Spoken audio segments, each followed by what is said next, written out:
Believe it or not, there was a time when Marvel animation was a strong contender in competing with the DC animation. Sure, DC always had strength in numbers with the sheer number of animated shows and movies Warner Brothers Animation produced since the 90s, but Marvel had some pretty well made bangers around that same time frame. Everyone is familiar with the 90s era of Marvel cartoons, with X-Men 97 being a continuation of the 90s X-Men series. Growing up with some of the prominent Marvel shows of the late 2000s to early 2010s was a treat in and of itself. Spectacular Spider-Man, banger. That intro alone has the magic to have anybody grooving and moving like they do at the club.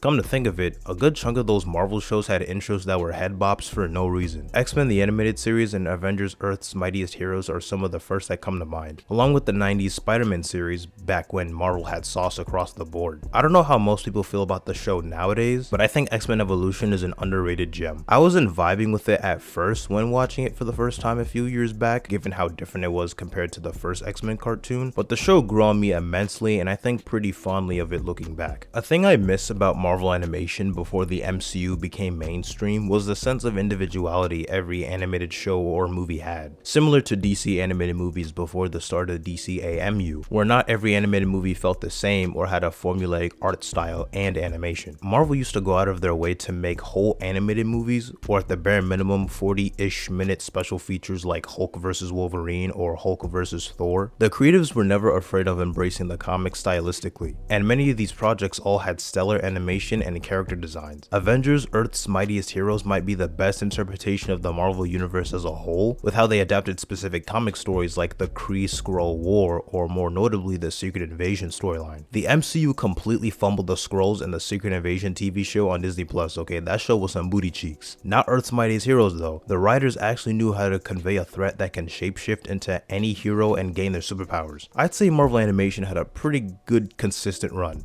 Then, boom, Disney happened. I'm not one of those people who thinks Disney should have never bought Marvel or thinks Disney ruined the Marvel brand. The MCU has taken the IP to grand heights given how Disney purchased Marvel for $4 billion and nowadays Marvel is worth more than $50 billion.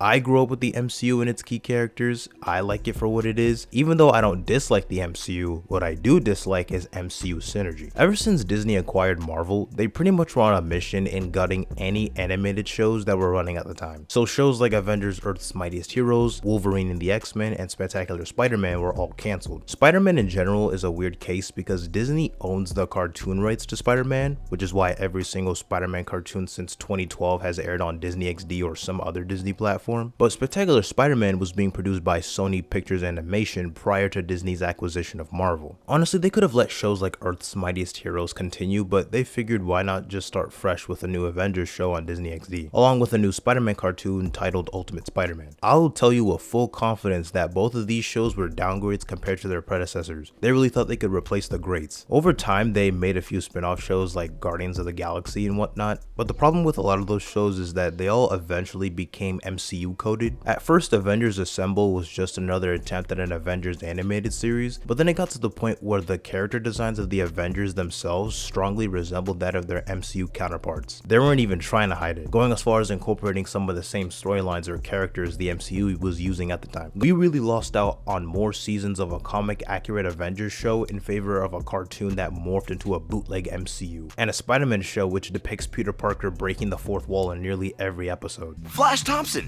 I'm your biggest fan. Let me help, bro. Step in. Wait for my signal.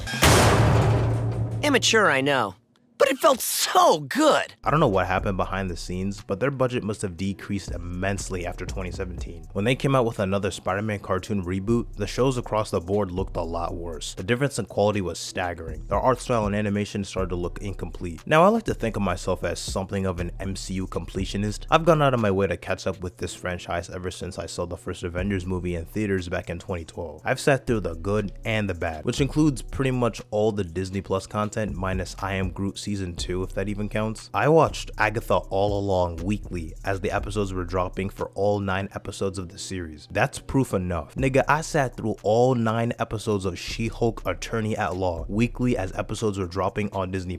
Where's my participation trophy at, Kevin? I suffered through the torture, where's my prize money? At the end of the day, I am human and humans have their limitations. I don't know how much more of this modern mediocrity I can take. Buddy, I'm tired.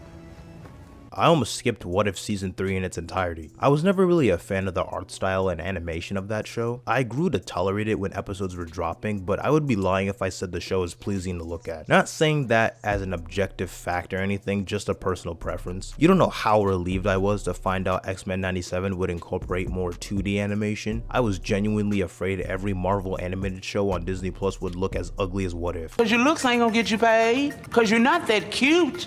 And your hair is uneven. You look dusty. Grievances with the animation aside, the What If show is the textbook definition of missed potential. They dropped the ball with its concept. Imagine you were tasked with creating a What If animated series based on events in the MCU, brainstorming and coming up with ideas for what if scenarios on how certain events could have played out differently if this character was here or if this event occurred here. It's a really interesting concept that almost writes itself and can go on for many seasons. Well, the show ended after only 3 seasons and has a total of 26 episodes. That's not even the worst offender. The writers made very questionable choices when selecting ideas for individual episodes. How are you gonna have 3 seasons of a What If MCU show and not have Iron Man fight the actual Mandarin? Complete lunacy if you ask me. If any of you who are MCU or Marvel Comics fans were asked by Kevin Feige to come up with ideas for episodes, you would probably do a better job than the people behind this show. Some interesting concepts I've heard include what if the other half snapped in Infinity War. It'd be really interesting to see how characters like Doctor Strange and Spider-Man might plan to take down Thanos after the blip. Personally, I thought the show would have been the perfect opportunity to incorporate some of the mutant characters or the Fantastic Four, considering the show first aired a couple of years after Disney acquired 20th Century Fox. According to an executive producer of What If, using Fantastic Four or X-Men characters was completely off the table when creating the series, as they wanted to make sure the characters in the series were firmly rooted in the MCU, so the absence of those characters had nothing to do with any rights issues. I guess that motto changed over time, considering there's a variant of Storm who wields Mjolnir in the last couple of episodes of What If Season 3, and Reed Richards' name dropped by the Watchers. You exposed our secrets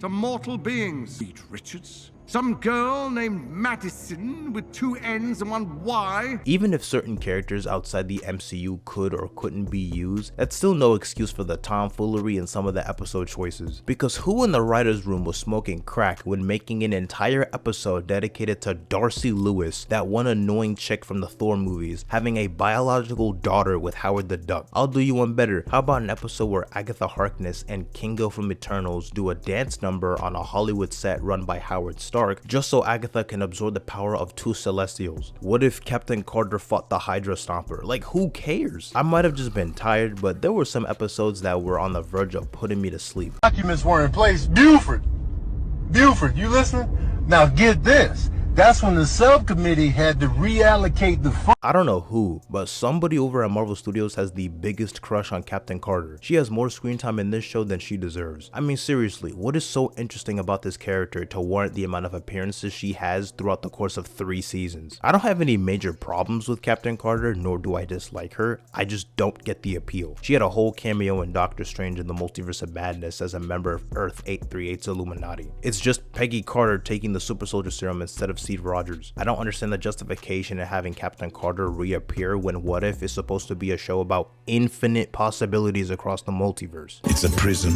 of endless possibility, where a single choice can branch out into infinite realities. The problems I have with certain situations the characters face is how they come across as a child playing with a bunch of action figures, manifesting what they think is some intricate lore. Like, y'all ever remember playing with toys and creating lore where some character was ridiculously overpowered and practically unbeatable? What If unironically does that? Hey, let's have Captain Carter achieve godlike status not once, but twice. One time in the season 2 finale, she had in her possession Hela's helmet along with all 6 Infinity Stones. Then in the series finale, she obtains the power of the Watcher alongside Howard the Duck and Darcy's daughter, Storm with Mjolnir, and some original character. Excuse me, the fuck did you just say? I'm not saying the entire show is bad or unwatchable. There are a handful of episodes with interesting concepts concepts and storytelling. It just could have been more compelling as an anthology series where they weren't afraid of using characters that may not have been introduced in the MCU from the jump. Better that than reusing characters like Captain Carter throughout the series. I'm hoping in the near future, Marvel will allow for more animated projects that stand out and don't aim to resemble the MCU. The success of X-Men 97 I think is proof enough that people strive for good animated content centered on characters that weren't the center focus of the Infinity Saga. Yeah, it was a continuation of a classic, nostalgic cartoon series for a lot of people, but it's a genuinely well-made show and even brings in new audiences who haven't seen the 90s series. That's not to say they should never make MCU adjacent projects or animated shows set in the MCU timeline. That's fine if they want to do that. There's a show coming out called Eyes of Wakanda that is a miniseries centered on the history of Wakanda over the years in the MCU. Your Friendly Neighborhood Spider-Man presents an alternate series of events from Peter's early career as Spider-Man. Obviously not set in the MCU timeline, as you have a Norman Osborn who's passed the wave check and plays Tony Stark's role in Homecoming. Marvel Animations should take some more creative swings in exploring different, preferably 2D animation styles that cover different aspects of the Marvel universe, like they used to do back in the day. God forbid they produce more shows like What If, because I'm not watching that nonsense. Give me more seasons of X-Men 97 that are just as good, if not better than the first season, a possible Spider-Man 98 kind of series.